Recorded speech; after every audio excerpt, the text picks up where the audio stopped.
Is a good idea enough to have investment? I'm about to react to a Dragon's Den episode where the founder came in with an idea that the Dragons did resonate with, but was his idea enough to attract their investment? Let's have a look. And by the way, my name is Susie. I'm a finance director, a business owner, and an investor, and I love talking about all things finance and business through storytelling and pop culture. If this is the kind of stuff that you're interested in, why not hit subscribe and let's go react to this episode. I already know that I'm really going to have fun with this pitch because this founder entered the Dragon's Den with a spray can in his hand. And that's something that is really close to me because my brother is a mural artist. So I'm really curious to see what he has to bring. And by the way, let me clarify that I don't watch the pitches in advance of me reacting to them. These are all genuine reactions. So we are going to discover together what's about to happen. My name's David Brown. I'm here to ask for £70,000 investment for my brand and business idea, Graffiti Artist. He didn't mention how much equity he would give in return for the 70K. So what this is my product, Stick-em-ups. So it's a piece of graffiti art which has been generated from a computer. Some of the investment that I'm asking for is towards an app and a computer program so that you could put your name or your kid's name or your kids can put their name into a program and then they can manipulate it and colour it however they want and then they can order it and get it printed out. And what it is like, it's using my alphabets at the moment, but what I hope to do is maybe use alphabets and artwork from other graffiti artists who haven't been as lucky as me, haven't had the chance to, be able to sell it to the masses. Hopefully, that's the feel-good factor about graffiti artists as well. So it's my idea of giving something back. Okay, so let's go through what I think the problems are with this pitch. First of all, we know nothing about what kind of problem he's resolving. So he is describing how the product works and the mechanics of the products. So people can select the calligraphy and have it like printed out, like decide the colors and then have it printed out on a sticker. What problem is that resolving? Does anybody actually want this to happen? I'm still not convinced that people would buy such a thing. So we're missing a problem. We're missing a market. I particularly don't like the product itself. I don't think it serves a very big purpose. And I don't think it resolves anything. And we don't know how much of his company he's willing to give back in exchange of £70,000, which also means that we don't have a valuation of the company. You asked for 70,000. For what was the percentage you? 20%. I don't know how marketable it is. Well, the sort of target sort of thing for this is like from about 7 up until about 13 or 14. I still don't like it. It's definitely not a product that will be for me. I would rather pay more for an artist to do an actual mural in my kid's house rather than have it printed out on a piece of paper and stick it on the wall as a wallpaper. But I can see his point in that, kids' rooms change quite a bit. The kind of room that a 7-year-old would have would be quite different from what a 15-year-old might have. And so the fact of sticking it on the wall makes it easier to change over the years. So there's no one at your end designing it, no one employed, no one involved, and they do it themselves. Yep. That's really what you're trying to do. Exactly what I'm after, yeah. So what he's saying is that he wants to take the labor out of the product. So he wants graffiti art to be more accessible to families without having the graffiti artist enter into the process.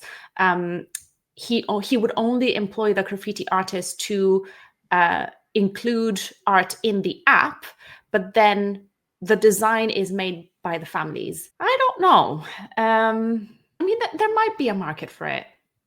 But again, I'm not part of that market. Are you? Let me know in the comment if you think that this idea actually has legs or not. I'm curious to know if other people share my opinion or if I'm totally missing something here. Let me know.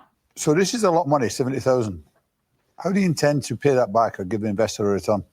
By selling loads of these and doing the brand as well. I mean, gross profit first year, I mean, it makes a loss of 10 grand in the first year. So having a loss in your first year is absolutely normal. It is kind of expected, especially for a product-based business like this one, where there's a lot of upfront costs and setup costs to incur before you're able to, launch the product and start selling. It's absolutely normal for the first year, and even the first 4 to 5 years, depending on what industry you're in. If it's a product-based business, or even not, like some service businesses also require a lot of upfront costs and a lot of investment at the beginning, and then they would start being profitable a few years down the line. So the fact that he was at a loss in his first year of trading is totally normal. So he said, okay, so first year was a loss of 10 grand. Let's see the rest. Was profit about 237. And then look with a... What do you mean 237? So are you looking at your hand? No, it's a tattoo. You've definitely got it tattooed on your hand. What's the chance of that? What's £2.37, £23.70? 237. 237,000. Yeah. And the second year from a £10,000 loss. That's turnover, so I think. Turnover. Oh, right. Okay. So at the beginning he said it was a profit, but now he's saying that it's turnover. So if you've watched any of my previous videos, you will know that the turnover is the amount of sales, just like the gross sales that you earn as a result of selling whatever you sell. And the gross profit is the difference between what you sell and what it costs you to make what you're selling. So that's a gross profit. And they're interested, the investors will always be interested in gross profit and net profit. So the gross profit, again, is total revenue, aka turnover, less cost of sales, aka how much it costs you to make your product. And the net profit is the difference between the gross profit less the company's overheads, which are the costs that you incur just to run the business, such as salaries, rent, insurance, and all the other costs that are not incurred directly from producing your offer. Okay, so in the first year, 71k, and you lose 10,000. Yep. And the second year, your turnover is £237,000. Yep. And how much do you make? 37. 37,000. Yeah. And in the third year? About 395. You can increase your turnover on the third year by 100,000 and increase your profit by 180,000 or 190,000. Yeah, so it's not very clear how he's laying out the information. So there's 3 figures that the dragons are always, always, always interested in, and that's the turnover, the gross profit, and the net profit. Those are the 3 things that you absolutely have to have.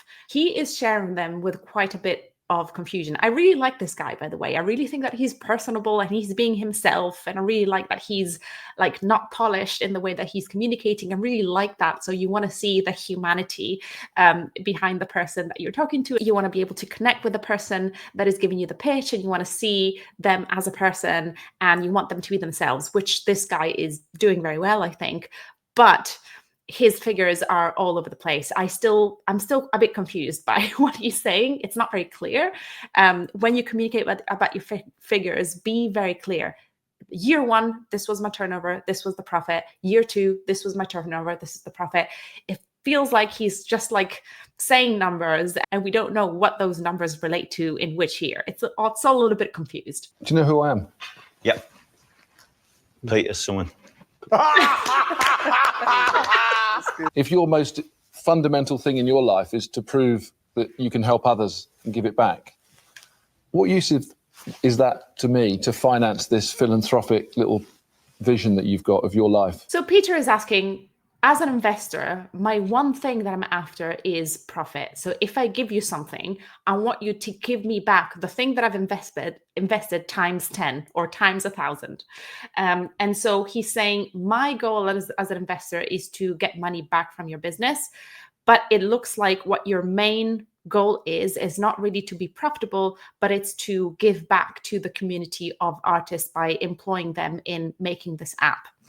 And so I guess that what Peter is saying, which, by the way, that's a good thing to have. So if your purpose as a company is your values, and if you're a purpose-driven company rather than a profit-driven company, that is obviously a good thing. Being purpose-driven means that the majority of your decisions are based on the mission that you have, rather than getting that profit larger and larger and larger every year. Of course, you want to stay profitable, and of course, you don't want to make a loss. You want to survive over the years.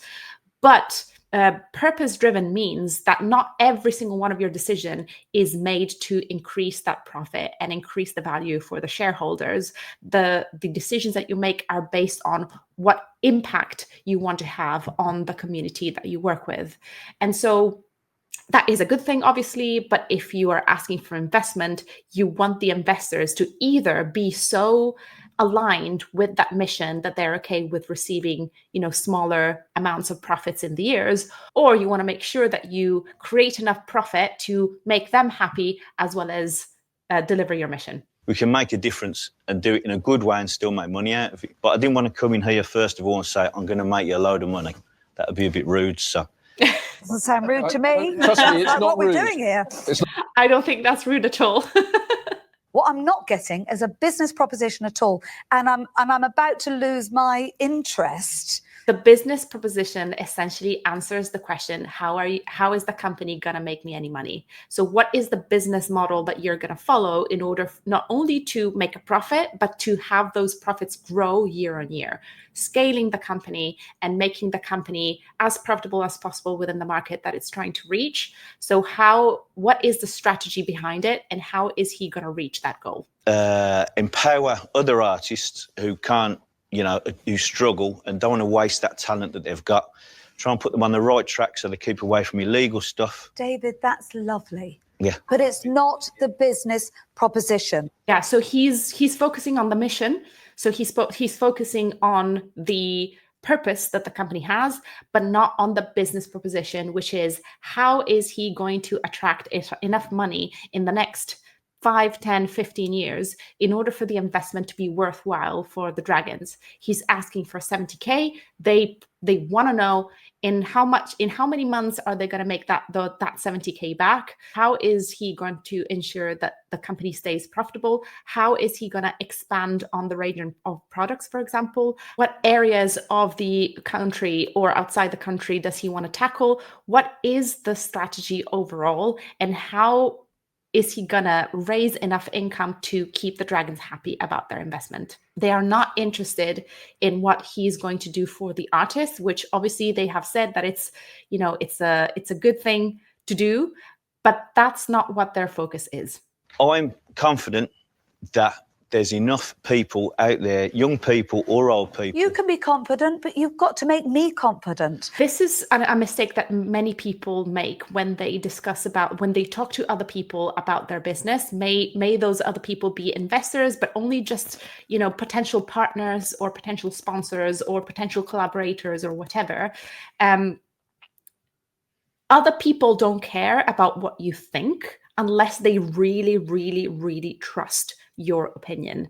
But if you are nothing to them, if they just met you in a room and you're just having a chat with them, if you tell them, oh, I really believe that my business is strong, blah, blah, blah, blah, blah, that's not going to be enough to convince anyone, because you are nothing until you prove that you're something, especially in these kind of circumstances. That sounds a little bit harsh, but that's what it is. That's what it comes to when you're asking money of people. If people pay you money, their main interest is whether and how much of that money they're going to get back in how much time. What would have really helped this person is to have conducted a really thorough market and maybe a competitor's analysis to really identify what market segments he could tackle and the potential and the earning potential of that market. His own opinions, unfortunately, hold no value in this context. I haven't approached and sat down with an app producer and said, this is what I'm after. How much is this going to cost? Stop. You haven't done the most fundamental, basic thing, which is to sit down with somebody and say, can this be done? So people think that having a good idea is enough. The world is full of amazing ideas, and I could come up with 100 amazing, ChatGPT could come up with 100 amazing ideas right now about a product that could do very well. The idea part is not the problem. It's the execution that is where many people are held back.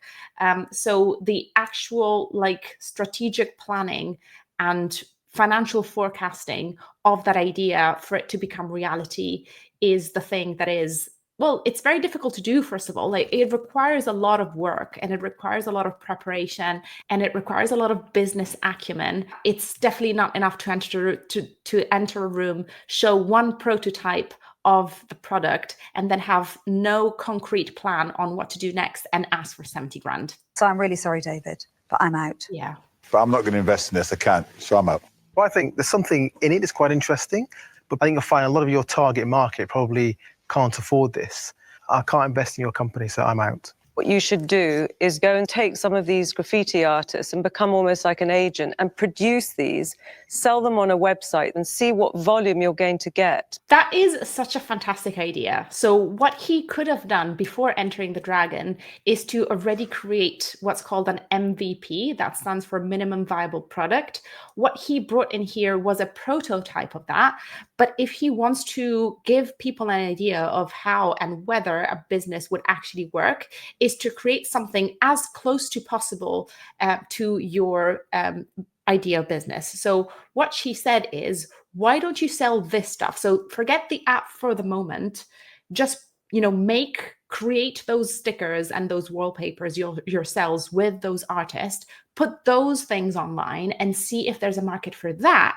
And then if there is, you can then move on to the next stage, which is making the app and having people design their own murals. That would be a fantastic MVP to present to investors, saying, these are the wallpapers, the graffiti wallpapers that I have sold to date. And I know that there's a hunger for it. There's an appetite for it in the market.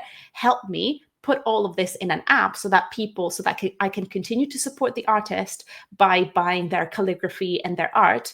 And then I could give the creative power to the families and the children so that they can build their own murals. That would be a fantastic next step for this founder. You haven't come in with enough information. And so for that reason, I'm sorry, but I'm out. I wish you'd come in here just with 1 or 2 little bits of research. So I'm going to say good luck to you, but I'm not going to invest. I'm out. People like that, though, that I'd love to find ways to invest in. I liked him a lot. Yeah. I feel so sorry for him. I think he deserves for this business to have a chance, and I really hope that since then he has found a way to, elbow himself in the market and find a way to make his business profitable and successful.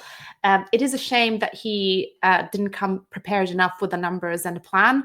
But the thing is, there isn't a professional development pipeline for artists to learn about business. And that's one of my missions, is to simplify and democratize the business and financial language so that anybody could start learning about them as soon as possible, so that if they have a fantastic idea that they would like to make into reality, they would know what the hell these people are talking about and what they need. So it is such a shame. I really liked him as well. Maybe in the future, I might have a Where Are They Now kind of episode where we look at all the Dragon's Den episodes I've reacted to so far, and we look at where they are now, if they made it or if they didn't. Let me know in the comments if this is something that you would like. But for this guy, yes, it's a shame that he just wasn't prepared. His plan wasn't advanced enough for him to make his business investable at the moment. If I were one of the dragons, I would maybe put him in touch with someone that could mentor him into, getting all of his ideas and make them a little bit more concrete with a very strategic plan of action. If you like this episode, make sure that you check out all my other reactions to Dragon's Den episodes. You can find them right over here. And why not subscribe to my channel? I would love to have you on board, and I'll see you at the next one. Bye.